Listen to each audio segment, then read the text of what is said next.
គ្រាន់តែចាប់ផ្ដើមក្បាលវីដេអូរបស់យើងមានតែក្របបែកដោយ Clear បានធ្វើការទម្លាក់មកពោពាសបង្កឲ្យមានការបំផ្លិចបំផ្លាញពីពេញនឹងឯងក្រោយពីស្ថានភាពស្ងប់ស្ងាត់នៅក្បែរហ្នឹងមានតែក្មេងស្រីម្នាក់កំពុងតែដេកសន្លប់ខណៈដែលមួយសន្ទុះក្រោយមកបរិសម្នាក់ក៏បានដើរសម្ដៅមកកាន់ទីនេះមើលទៅកាន់ដំណើរនឹងកាយវិការរបស់គេហាក់ដូចជាយ៉ាំយានដល់ហើយអោនរើទៅកាន់តុក្កតារបស់ប្អូនស្រីហើយក៏បានហៅឈ្មោះរបស់នាងសៀវស៊ូគេពេជ្រមិនដឹងថាប្អូនស្រីរបស់គេមានរឿងអ្វីនោះទេទន្ទឹមគ្នាផងដែរមានសត្វចម្លែកយ៉ាងច្រើនបានសម្ដៅមកកាន់ទីនេះឃើញបែបនេះហើយកំហឹងរបស់គេចាប់ផ្ដើមកើនឡើងរាងកាយចាប់ផ្ដើមផ្លាស់ប្ដូរដៃទាំងគូរបស់គេបានប្រែទៅជាកញ្ញាំពណ៌ក្រហមអមទៅដោយទឹកមុខរបស់គេយ៉ាងកំណាចស្រ័យថាសៀវស៊ូនៅពេលនេះបងប្រុសមកជួយហើយសម្រុកយកទៅកំចាត់ទៅកាន់សត្វចម្លែកដោយប្រើប្រាស់នូវចលនារបស់គេឆ្វាញ់ចុះឡើងហើយនេះក្រៅជាក្បាលវីដេអូរបស់គេតែប៉ុណ្ណោះដែលហេបនឹងកើតឡើងនៅក្នុងអេពីសូតមួយនេះដោយសាររឿងពិតប្រាកដរបស់យើងត្រូវបានចាប់ផ្ដើមព័ត៌មានត្រូវបានចាក់ផ្សាយលើបណ្ដាញវិទ្យុនិយាយអំពីផលប៉ះពាល់នៃផ្សែងអាប់ពណ៌ក្រហមវាបានធ្វើការប៉ះពាល់នៅតំបន់ជាច្រើនមកហើយទោះយ៉ាងណាសូមអ្នកសម្ដាប់ទាំងអស់គ្នាកុំទាន់អាចមានការជ្រុលច្បល់អីនៅក្បែរនោះផងដែរក្រុមគ្រួសាររបស់តួប្រុសមាននៅសមាជិក4នាក់កំពុងតែធ្វើដំណើរនៅក្នុងឡានគេមានឈ្មោះថាយៀនហៅចំណែកក្មេងស្រីនៅក្បែរនឹងយើងគ្រាន់តែហៅថាសៀវសៀនៅរំពេចនឹងមានសមាជិកក្រុមយោធាបានដែរប្រកាសប្រាប់ទៅកាន់ឡានទាំងអស់គ្នារួមជាមួយឡានក្រុមគ្រួសាររបស់យៀនហៅឲ្យប្រញាប់ធ្វើការចេញដំណើរភ្លាមទៅព្រោះតែនាទីនេះលែងមានសុវត្ថិភាពទៀតហើយដោយសារតែមានចំណូលអាប់ក្រហមកំពុងតែសម្ដៅមកកាន់ទីនេះទោះយ៉ាងណាក៏ដោយឪពុករបស់យិនហៅហាក់ដូចជាមិនជឿនោះទេសៀវស៊ូពិតជាមានការផិតភ័យមែនទែនខណៈដែលយិនហៅក៏បានលងលោមនៅរំពេចនឹងផងដែរមនុស្សម្នាចាប់ផ្ដើមចលាចលទេសសតក៏មានចំហាយខ្មោចខ្មៅនៃអាប់ក្រហមចាប់ផ្ដើមបោកបក់មកនៅទន្ទឹមគ្នាមានឡានមួយបានហោះប៉ោងពីណាមកទេមកប៉ះឡានពួកគេបង្កឲ្យមានការរំជួយពីពេញនឹងឯងក្រោយអំពីនោះយិនហៅក៏សួរអំពីស្ថានភាពរបស់លោកពុកគាត់ប្រាប់ថានេះពីនេះជើងរបស់គាត់ត្រូវបានគេបទៅហើយចំណែកមនុស្សម្នានៅខាងក្រៅពួកគេមានការចលាចលពីពេញនឹងឯងលោកក៏ប្រូតែមានការអុកលុកពីសំណាក់សត្វចម្លែកទៀតសោតវាត្រូវបានបង្កឡើងដោយសារតែផ្សែងអាពណ៌ក្រហមមនុស្សនៅទីនេះបន្ទាប់ពីត្រូវបានផ្សែងអាពណ៌ក្រហមស្រូបចូលទៅក្នុងរាងកាយពួកគ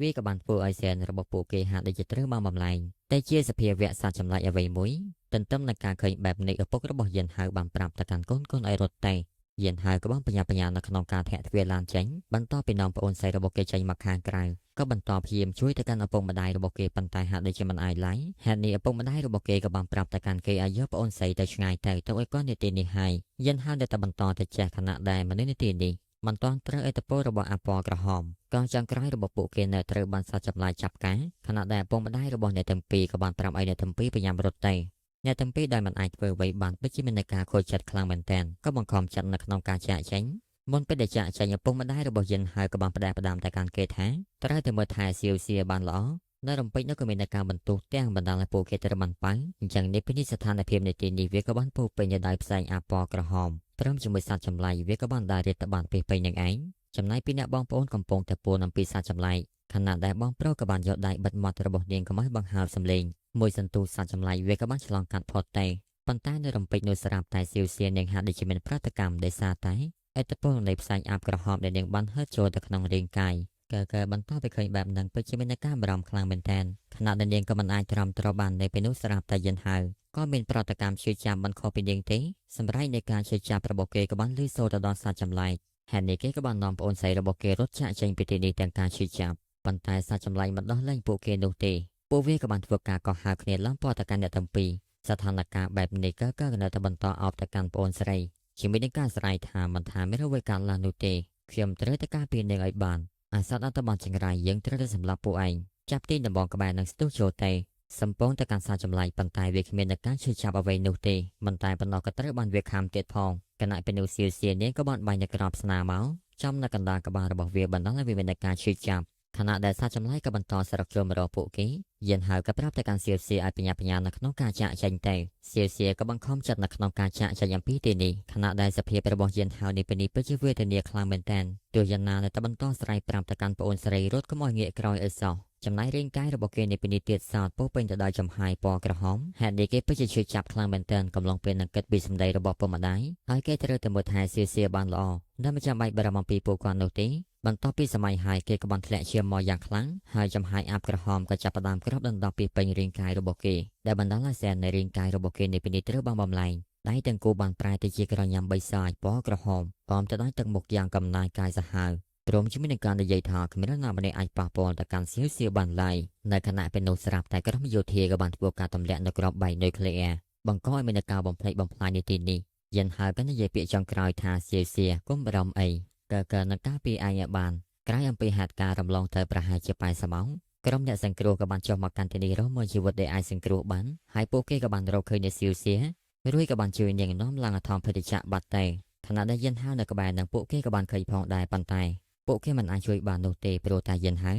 យរាងកាយរបស់គេដុនដាបដោយសារតែផ្សែងអាប់ក្រហមទៅហើយខណៈដែលយិនហើយបានត្រាំតែស្លឹងមើលប្អូនស្រីពីចម្ងាយព្រមជាមួយនឹងការយកដៃឈោងចាប់ពីចម្ងាយតែប៉ុណ្ណោះមុនពេលដែលគេសន្លប់បាត់ទៅនៅកំឡុងពេលសន្លប់នឹងគេក៏បានយកសពឃើញប្អូនស្រីបន្តមកកាន់គេហើយវាបានជាមិនតាន់មកជួយនាងទៀតក្រោយអំពីនោះគេក៏បានព្យាអំពីការសបិនជាមួយនឹងការពោលថាសបិនម្ដងទៀតហើយអញ្ចឹងយិនហើយនៅពេលបច្ចុប្បន្នគេក៏នៅកងពលល្បាតមួយរូបផងដែរបន្តគិតអំពីសៀវសៀថានៅពេលនេះឯងនៅឯណាទេកន្លះឆ្នាំទៅហើយនៅតែមិនតាន់រកឃើញឯងទៀតអញ្ចឹងនៅកំឡុងពេល6ខែមកនេះគេពេជ្របានស្វាស្វែងរកដំណឹងរបស់សៀវសៀមែនតែននៅដំណើរផ្លូវនៃការស្វាស្វែងនឹងផងដែរគេបានឆ្លងកាត់ឧបសគ្គយ៉ាងច្រើនព្រមទាំងបានធ្វើការសម្លាប់នៅសត្វចម្លែកដែលមានកម្រិតទាបយ៉ាងច្រើននៅក្នុងការសរុបយកនៅចំហាយធម្មពលអំពីវាចូលទៅក្នុងរាងកាយដើម្បីធ្វើឲ្យរាងកាយរបស់គេមាននៅស្ថិរភាពអាចគ្រប់គ្រងទៅលើការផ្លាស់ប្ដូរពីទម្រង់រាងកាយចម្លែកទៅជាទម្រង់ធម្មតាឬក៏ប្រែទៅជាទម្រង់ចម្លែកវិញក៏បានផងដែររីឯការរស់នៅរបស់គេទៀតសោតប្រៀបដូចជាចចកឯកាមិនដឹងអំពីគោលដៅច្បាស់លាស់នោះទេគេតែងតែចូលចិត្តធ្វើដំណើរទៅកាន់ទីប្រជុំជននៅក្នុងការស៊ើបសួរអំពីដំណឹងរបស់សៀវសៀចំណែកការងាររបស់គេនៅពេលនេះគឺធ្វើជាអ្នកល្បាតនៅតាមព្រំដែននៃកាតព្វកិច្ចយោធានៅក្នុងឋានៈមួយដែលតូចទាបនៅតំបន់នេះផងដែរវាត្រូវបានគេហៅថាប៉ុស្តិ៍ព្រំដែននៅក្នុងតំបន់ស៊ីហើយមានតែគេធ្វើជាកងកម្លាំងយោធាតែប៉ុណ្ណោះទេទើបមានឱកាសនៅក្នុងការស៊ើបដំណឹងសៀវសៀរបស់គេបន្តមកគេក៏បានធ្វើដំណើរមកជួបជាមួយនឹងមេក្រុមជាជនគាត់គឺជាមេក្រុមល្បាតតំបន់ស៊ីដែលសារតែយិនហៅតែងតែមកយិតគាត់ក៏បានតមកជើងទេហើយយិនហៅក៏បន្តប្រាប់មកកាន់យើងទៀតថាកាលពី6ខែមុននោះផងដែរទីក្រុងជាច្រើនត្រូវបានបំផ្លិចបំផ្លាញយ៉ាងខ្លាំងហើយទីក្រុងទៀតសោទាំងអស់ហ្នឹងវាក៏បានក្លាយជាទីជម្រករបស់សត្វចម្លែកនិងក្របដណ្ដប់ទៅដោយចំហាយអាបពណ៌ក្រហមមនុស្សទូទៅពួកគេបានត្រឹមតែចម្លៀសទៅរស់នៅទីកន្លែងសុវត្ថិភាពតែប៉ុណ្ណោះនៅខណៈដែលកាត់ចលនាពេលនៅពួកគេក៏បានហៅទៅកាន់យិនហើយរួចហើយគេក៏បន្តមកអង្គុយគិតបន្តតាក់ទងទៅនឹងចំហាយអាប់លហិតមួយនេះទោះបីជាបានកន្លងផុតទៅជាច្រើនខែក៏ដោយហាក់ដូចជាមិនទាន់បំបត្តិនឹងការធុញទ្រាន់ទៅលើវាសោះព្រោះតែចំហាយអាប់ទាំងអស់នេះវាមានឥទ្ធិពលទៅលើសត្វចម្លែកធ្វើឲ្យវាមានការបំផ្លាញកាន់តែសាហាវជាងមុននៅកំឡុងពេលនោះស្រាប់តែមានចំណូលអាប់លហិតបានសម្ដៅមកកាន់ទីនេះច្បាស់ណាស់ប្រកាសជាមានអ្វីមួយកំពុងតែមកខណៈដែលមេក្រុមជាជននៃពេលនេះគាត់ក៏និយាយថាមានអង្គភាពឆ្លៃតពិសេសនៅខាងក្រៅប្រព័ន្ធនេះហើយតែខ្លាចអ្វីទេយើងគ្រាន់តែសម្ដែងធ្វើជាការល្បាតនៃទីនេះទៅបានហើយកូនចៅក៏បន្តថាហាយ៉ាល្មមនិយាយលេងសើចតែមែនទេនេះគឺជាក្រុមឆ្លៃតពិសេសណាពួកគេមានទាំងសមត្ថភាពព្រមជាមួយទូនាទីបង្ក្រាបសត្វចម្លែកទូទៅជាជនគេក៏បានបិទប្រៃមកបៀកហើយក៏បន្តថាហាយ៉ាតើនិយាយអីជាមួយនឹងក្រុមពួកគេទេពួកយើងគ្រាន់តែជាក្រុមល្បាតតូចតាចថាអាចធ្វើអ្វីបានលើសពីនេះទេនៅរំពេចនោះផងដែលស្រាប់តែអាប់ក្រហមព្រមជាមួយសត្វចម្លែកបានសម្ដែងមកកាន់ទីនេះហើយមិនចាំយូរឡើយពួកវាក៏បានបើកការវាយប្រហារទៅកាន់ក្រុមជាជនដែលបណ្ដាលឲ្យពួកគេមានការស្រ័យយ៉ាយពីពេញទៅនឹងឯងយិនហៅដែលឈរនៅពីលើបន្តទៅបានឃើញហេតុការណ៍ទាំងអស់នេះមិនចាំយូរក៏ចាប់ផ្ដើមប្រែកាយរបស់គេលោតចូលទៅខាងក្រោមក្រញ៉ាំដៃរបស់គេពោពេញទៅដោយចំហាយពណ៌ក្រហមកំពុងតែប្រឈមជាមួយនឹងសត្វចម្លែកដោយគ្មានការខ្លាចអញ្ញេតអ្វីឡើយហើយក៏មិនចាំយូរនាំទៅជួបអ៊ំឡាយចាប់ផ្ដើមប្រើប្រាស់ដៃទាំងគូចាប់ហើយទៅកាន់រាងកាយរបស់សត្វចម្លែកជាពីរដោយមើលទៅវាពិតជាខូខើបន្តិចហើយបន្ទាប់ពីសម្លេះពួកវាហើយក៏បន្តស្រូបយកនៅចំហាយចូលទៅក្នុងរាងកាយសរសើរឲ្យថាជាតិខ្លាំងមែនតើបោះសម្ដីទៅកាន់អមកបាលទៀតថាឯងកុំធ្វើយ៉ាងខកចិត្តអីសោះណាមិនតន់តែបានចាប់ការផងស្រាប់តែមាននៅកំភ្លើងឡាស៊ែផ្ដាច់យកជីវិតរបស់វាបាត់ទេអ្នកដែលចាប់ការនឹងផងដែរនេះគេមានឈ្មោះថាសុងយួយគឺជាមេក្រុមនៃកងកម្លាំងបង្ហូរឈាមឬក៏ហៅថាក្រុមឈើសៀបន្តទៅឃើញបែបនឹងយិនហៅប្រញាប់លាក់ដៃប៉ុន្តែនាងក៏ឃើញទៅហើយប៉ុន្តែនាងក៏មិនភ្ញាក់ផ្អើលអ្វីនោះទេបន្តបញ្ជាកូនចៅឲ្យប្រញាប់បោសសម្អាតទីនេះភ្លាមទៅនៃពេលនោះផងដែរយោធាទាំងអស់ក៏បានធ្វើការភ្ជុំនៅសភាវត្តការយិនហៅបានលើកដៃជាមួយនឹងការប្រាប់ថាគេក៏ជាកូនទាហានដែលបានដាស់របស់នៅទីនេះផងដែរតាមដែលការប៉ះទៅពួកគេមិនបានតម្រង់ទៅរកគេនោះទ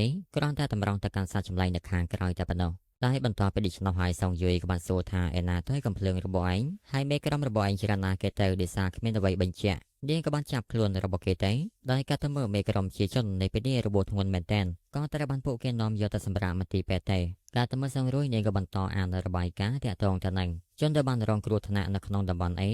មាននៅតួលេខរហូតដល់37នាក់ឯណោះអ្នកដែលបាត់បង់ជីវិតមាននៅ32នាក់ហើយនៅក្នុងចំណោមពួកគេក៏មានសមាជិក2នាក់ដែលពួកគេគឺជាសមាជិកនៅក្រុមឈឺសៀចំណែក30នាក់គឺជាកងល្បាតនឹងឯងហើយ5ទៅកាន់យិនហៅថាអ្វីទាំងអស់នេះ វាត្រូវបានកត់ត្រាអំពីអ្នករបួសព្រមជាមួយអ្នកពលីគេក៏បន្តថាប៉ាត់មែនហើយចុះហេតុអ្វីបានជាត្រូវចាប់គេទៅគេក៏ជាជនរងគ្រោះនឹងគេដែរតានាងក៏បន្តថាម៉ោង 17:23 លោកក៏បានធ្វើការចាក់ចែងពីក្រុមដោយគ្មានការអនុញ្ញាតក្រោយពេលលោកត្រឡប់មកវិញប្រហែលជា2ម៉ោងហេតុការណ៍វាក៏បានកើតឡើងនៅគណៈពេលនោះដូច្នេះតើលោកមានអ្វីត្រូវបកស្រាយដែរទេយិនហាក៏បន្តគិតអំពីការរលល្បិចរួយក៏បាននិយាយថាបន្ទាប់ពីគេបានមកគេបានធ្វើការស្វាគមន៍ទៅកាន់មេក្រុមដែរតានៃពេលនោះសមាជិកក្រុមការងាររបស់គេបានស្រែកថាកុំជឿគេអីគេគឺជាមនុស្សខ្ជិលមិនគ្រប់ម៉ោងការងារនោះទេតែងតែមកយឺតក្រោយគេរហូតអង្គតែមេក្រុមមិនអើពើជាមួយនឹងគេចេះតែពួយទេបន្ទាប់ពីលេចយ៉ាងយិនហាក៏ប្រើនៅកែវភ្នែកសម្លក់ទៅកាន់គេបណ្ដាលឲ្យគេមានការភ័យខ្លាចខ្លាំងមែនទែនសារួយក៏បន្តថាយោងទៅតាមប្រវត្តិរូបរបស់លោកគឺជាសមាជិកចំណូលថ្មីតែតែឆ្លងកាត់នឹងការបណ្ដុះបណ្ដាលកាលពី3ខែមុនតែប៉ុណ្ណោះចំពោះហេតុការណ៍ដែលបានកើតឡើងនៅថ្ងៃនេះ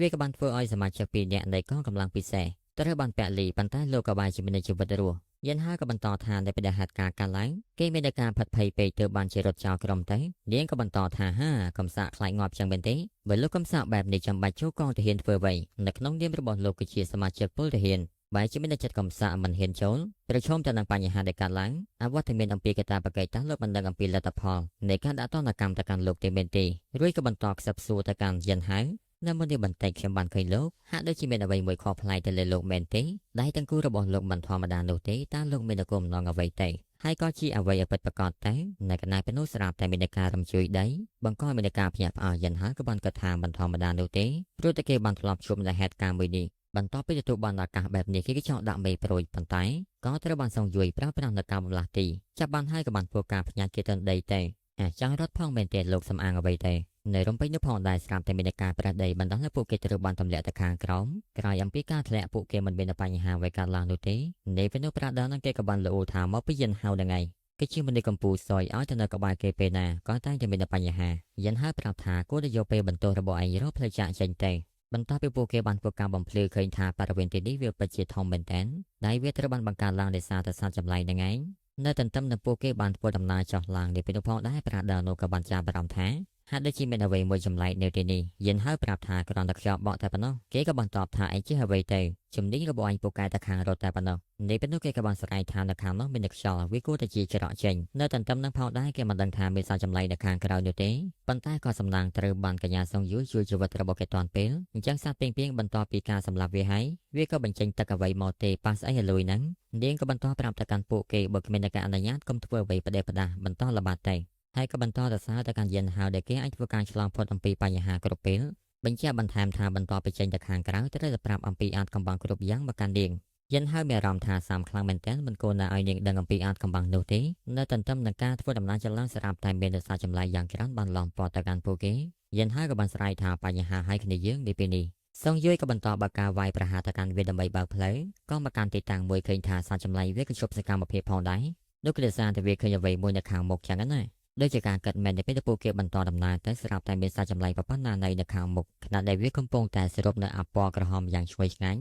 យិនហៅប្រាប់ទៅកាន់ពួកគេឲ្យមានការប្រុងប្រយ័ត្នរួចក៏បន្តគិតថាមើលទៅវាបានធ្វើការសរុបនៅចំហាយអាប់ក្រហមប្រែคล้ายទៅជាថាមពលសម្រាប់វាប្រើប្រាស់ในគណៈពេលនោះផងដែរវាក៏បានធ្វើការបាញ់នៅថាមពលមកសងយុយក៏បានប្រើប្រាស់នៅកំភ្លើងអេឡិចត្រូម៉ាញ៉េទិករបស់នាងបាញ់ទៅប៉ុន្តែហាក់ដូចជាមិនអាចធ្វើអ្វីទៅកាន់វាបានឡើយចំណែកអំណាចនៃការវាយប្រហាររបស់វាប៊ីត្រូវនាងទៅហើយសំណាងក៏ត្រូវបានយិនហៅប្រើប្រាស់រាងកាយរបស់គេមកទប់ទល់បន្ទាប់ពីឃើញយិនហៅមានសមត្ថភាពដូចនេះនាងភ្ញាក់ផ្អើលខ្លាំងមែនទែនហើយគេក៏បន្តប្រាប់ថា